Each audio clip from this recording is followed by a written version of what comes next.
When you get into the pitch, even though you just went through step 1, 2, and 3, when you get into the pitch, you're gonna go, great, so let me tell you about the entire system. So I just shared with you step 1, 2, and 3, and if you really like that, I'm gonna do a deep dive, and if you wanna get lasting change or permanent change in your business, or you wanna get more help, you will really wanna pay attention to step 4, 5, 6, and 7. I'm gonna teach you about that. And then when you get into your system, and you say, hey, my system is a 7-step system, and you're in the pitch talking about it, you should be pitching again. Step 1, what we just went over is this, and you're gonna get this, this, and this with step 1. Step 2, you're gonna get this, this, and this. Step 3, you're gonna get this, this, and this. So you're really in the pitch doing 7 steps. Does that make sense? Okay? So it seems a little bit redundant because you just gave content on it, but in the content piece, you're teaching. Right? You're teaching, you're going in depth in it. And then when they join your program, they're of course gonna get more than the 7 minutes that you just gave them. Make sense? Like each content piece, you might give them 7 minutes on content piece 1, 7 minutes on content piece 2. That's all in the presentation. But when you get to the pitch and you finally are making the offer, you're gonna tell them, great, inside step 1, which I just gave you some nuggets on, you're gonna get this, this, and this. In step 2 of my training, you're gonna get this, this, and this. In step 3, you're gonna get this, this, and this. You're telling them all the things they're gonna get. Does that make sense? All right? And then of course, when you go through your steps, what do? You tell them the value, you tell them the investment, and then you do the fast action pricing. Make sense? And so when you get to the end, one of the questions here was, so what do you just say in the investment and you're done? No, when you say the investment, when we drilled before, practicing the objections that somebody has. So somebody's going like, oh, I need to think about it in their head, right? Because you're talking to an audience. So whatever's happening in their head about, I need to think about it, you're addressing that objection. So as you go through a talk, it would go something like, hey, so step 1 of my training is this, right? Step 2 of my training is this. Little success story. Step 3 of my training is this. Step 4 of my training is this. Step 5, step 6, step 7. And then you would go, the value of all these steps is this. The investment is this, the fast action pricing is this. Make sense? Okay? And then once you do that, then you can stack on some bonuses. Great, so the final price is this, right? The fast action pricing, but I'm gonna give you bonus 1 and bonus 2, and you stack on some bonuses. And then after the bonuses, you can go, hey, great, so click down below, or hey, grab an envelope. You make a second call to action. So first call to action is you say the investment, click, or go to the back of the room, or grab the envelope. That's the first call to action. Here's the bonuses. Second call to action, click, or go to the back of the room, grab the envelope, depending on what setting you're in. If you're online, you're just gonna go click, right? If you're in a room, you grab the envelope, or fill out the form. Does that make sense? Okay? So that's the basic idea of how you're doing it. And then what are the other call to actions that you make? It's simple, you just start thinking, great, so this person's sitting there right now, I just told them the investment. And they're probably going, wow, maybe I should think about this. So you go, hey, you're probably thinking, maybe I should take some time to think about this. But how long you been thinking about this? Why don't you just click the button down below? You know you want to do this. That's why you sat through 45 minutes of a presentation, or that's why you sat through 3 days of a seminar. You want to do this. You're here. Get in the game. Let's play. Click the button. Grab the envelope. Sign the form. Whatever the call to action is. And you did it a third time, you see? Then it's like, you might be thinking money is a consideration right now. Well, really, I got to check on my finances. I got to check on the money. But I just told you the value of this. Like the potential value of this is $150,000. Think about the value of your lifetime. Think about the value over the next 10 years. Think about the value of right? So you should just click down below and get in the game, because this investment to get this value, not to mention the monetary value, how it's going to change your family life and how it's going to change your personal life and how fulfilled you're going to be. You're going to have a vision of the future and you're going to feel amazing and life's going to be great because you're going to have a bigger purpose and a bigger game. You should click the button down below. Make sense? And you're just doing it. And so then we have money. Then you might be, hey, I should talk to my spouse or my partner about this, you know? Actually, just buy them a ticket too. Bring them. Or, or click down below and get the training, right? Get it now and just tell them how excited you are that you just changed your life, Of course your spouse is gonna want you to do well. They might be have fearful or doubt or uncertainty, or you're flying the nest and you're rising and they're staying here. But at the end of the day, like, they still want the best for you. They just don't understand. Only you can know what's best for you. You need to make the decision. Click down below. Make sense? So you're handling the considerations in the head of the person, but it's really the group Yeah, and the group has the group think, and so the group thinks the same. It's only the people who rise above the group who actually succeed. All right, quick pause. So if you're liking this and you want help applying it to your business, just click the link down below and you can book a free strategy call with one of my consultants. And these exact systems I'm sharing with you today, we've helped thousands apply them to their business. Let's get back to it. Make sense? So you're trying to get them out of like the approval. I got to get approval from this and approval from this, and I got to think about it. And I got all these things that just are slow. This turtle speed, right? So you got to speed up the pitch. This video presentation I just gave you is multi-purposes. You might go through all these steps and don't tell them the investment. Click down below. If you're interested in joining my training, click down below. Talk to somebody on the phone. Yeah, you're not gonna like pitch a $5,000 thing on a video, you know? Yeah. Right? So now depending on where you're at, if your story is or if your presentation is going to be delivered on many platforms, like you have to determine what platform you're on. If you're on a stage for like 90 minutes and you're speaking, then you would insert a story because you got 90 minutes. So you would be inserting stories, and you might be telling time stories and money stories because you have the time to do it. If you're on a sales video for 10 minutes, you're not going to do that. Does that make sense? All right. If you're on a webinar, maybe that's 90 minutes, you might tell some stories. You're obviously going to tell your personal story, but you can use the power of story. All right. One of the ones that I do at every event, normally when I make an offer, which I haven't done here, but I'll tell you this story to give you an example of it. So I tell a story at the end of my seminars when I'm making the offer, but I already made the offer to you guys. So I'm just going to tell you the story so you can see this type of story. All right. So you can tell stories that are time stories, money stories, purpose stories, loss stories, but it's good to throw in some stories that have meaning and purpose. So for example, when I invited you guys to a conversation with the envelope, right? Normally when we do it, when we have a larger room of people at a seminar, or when we did it with our mastermind group, I told you the exact investment at that time, and then you grabbed envelopes. When I do it with a larger seminar room that has 150 or 200 people in it, I'll do that whole talk, and then I'll finish the offer, and then the group thinks I'm done, and then I go, hey, so before we end off, let me just tell you one more story. So I've just made a last chance offer, and so I'm done in their mind. So I go, great. So before we all go to lunch or do whatever we're going to do, let me just tell you a final story. And I said, when a decade ago or so, when my grandmother passed away, I was up in Boston, and I was with my family, and there was a whole bunch of us, and we're at my Aunt Linda's house, and there's like 31 of us the night before the actual funeral. And so I got asked to give the send-off speech, and I'm the youngest in the family. I got my brother who's older, and my dad who was alive at the time, and my grandfather.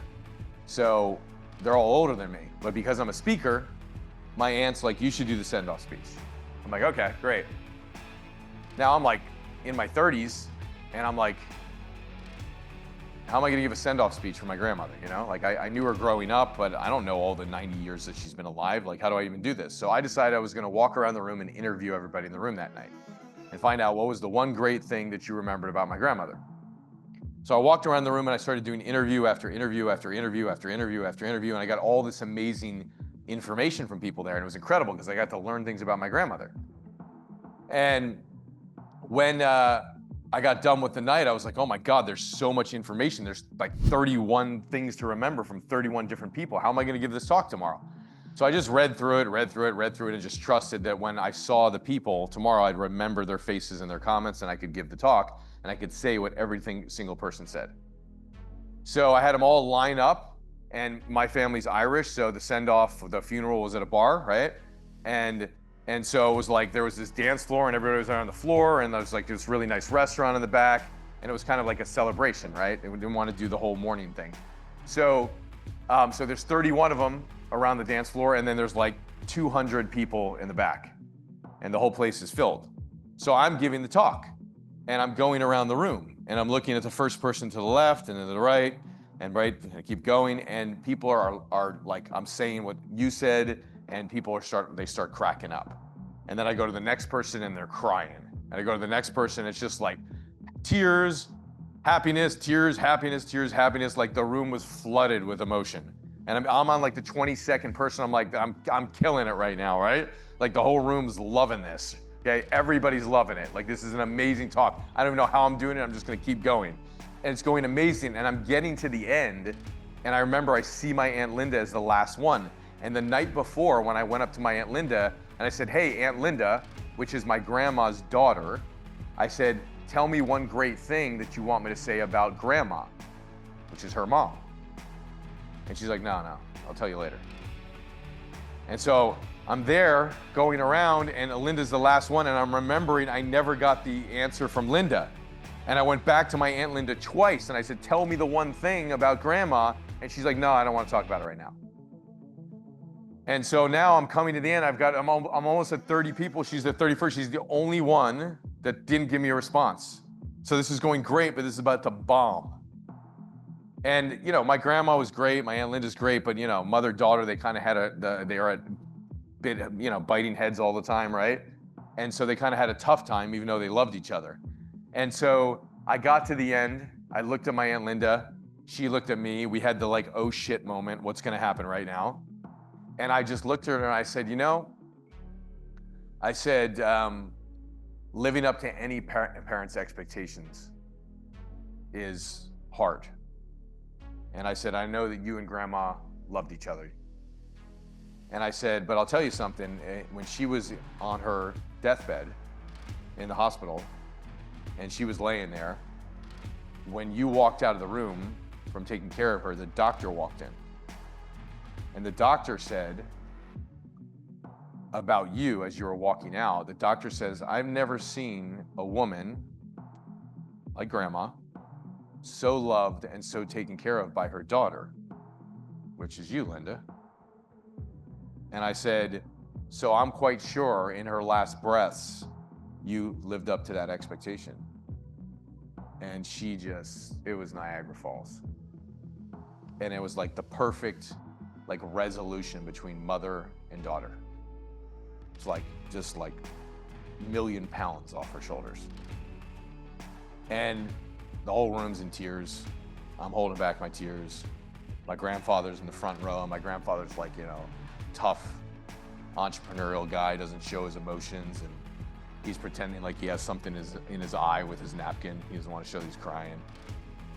And I'm walking by my grandfather, and he just puts his hand on my shoulder. He's like, good talk, Teddy, good talk. And I walk to the back, and there's like 6 guys in the back, and they're like 92, 93, and they're hurrying me to the back of the room, like, Ted, come back. And I run back to like this group of 6 men, and they're like, Ted. I said, yes. They're like, we need to tell you something. It's really serious. And I go, what? They go, when we die, can you give our send-off speech? So I'm like, I'm in, man. Here's my phone, here's my cell phone, right? So that night, we get back to my house and my aunt's house, and we're sitting in the living room, and my grandfather's there, and he's got his, you know, foot up on the ottoman, his feet, and you know, I'm sitting down next to him, like, you know, on the floor, and so I kind of had this sense like this might be the last time I see my grandfather, right? And so he gets up, we say goodbye, and he's walking out, and he's got a walker. He's like 92, he's got a walker, he's walking out. And my brother and my cousin are in the room, and they're like, hey, Grandpa, like, aren't you gonna say goodbye to Grandma? And my grandma, she was cremated, and she was put up on the fireplace, you know, she's in this urn. And my grandfather like putters over on his walker. He goes and he grabs the urn. Now my grandfather's like 6'5", right? And my grandmother was like 4'10", like 90 pounds soaking wet. Red hair, you know, they called her Betty. Her name was Betty. They called her Betty Boop, you know? So my grandfather picks up the urn, and he's looking at the urn, and you just see like, there's like a tear coming down his eyes. And as he's looking at the urn, My grandmother's name was Betty. And he's like, Betty, you lost weight, right? And we're cracking up, just like laughing hysterically, and my grandfather putters out the room, and that was the last I saw of him because he passed like 3 months later. And my grandparents always had in their Jersey Shore house, they had a sign, and the sign always says it's a good life. And so I never forgot that because my grandfather always used to say that when you come back from dinner, it's a good life, Teddy, keep smiling. Don't take it so seriously. And I've always believed, the next generation comes along like us. We're fortunate we got these life lessons. We got to see the wisdom of our grandparents, spend time with them. My grandfather was an incredible man. And so I've always just said to myself, like, I'm gonna make it an extraordinary life. And my belief is we owe that to our parents. We owe that to our grandparents. They sacrificed for us, they gave for us, they did for us, they helped us, they birthed us. In this lifetime, only you know how many years you have left. Is it 50, is it 60, is it 80? Will we get great stem cells and have 150, all of us? Who knows, right? But you know how long you have left. Just freaking go for it, man. What's the alternative? To just exist and make it a good life? Yeah, you could live a good life, but make it a great life. Make it an extraordinary life. Make it the best ever, and make it yours. Make it uniquely yours. What do you want to create? You can create anything you want. Anything you want. You want to create a great business? Do it. You want to speak on stages? Do it. You want to be an artist? Do it. You can do anything you want. So if you're serious about scaling your business online and you want help with my one-to-many selling method to sell on podcasts or webinars or virtual stages or in person, then click the link down below and book a free strategy call. My coaches will help you implement it. We've worked with over 30,000 businesses on these very same strategies. Click it down below and go book. See you soon.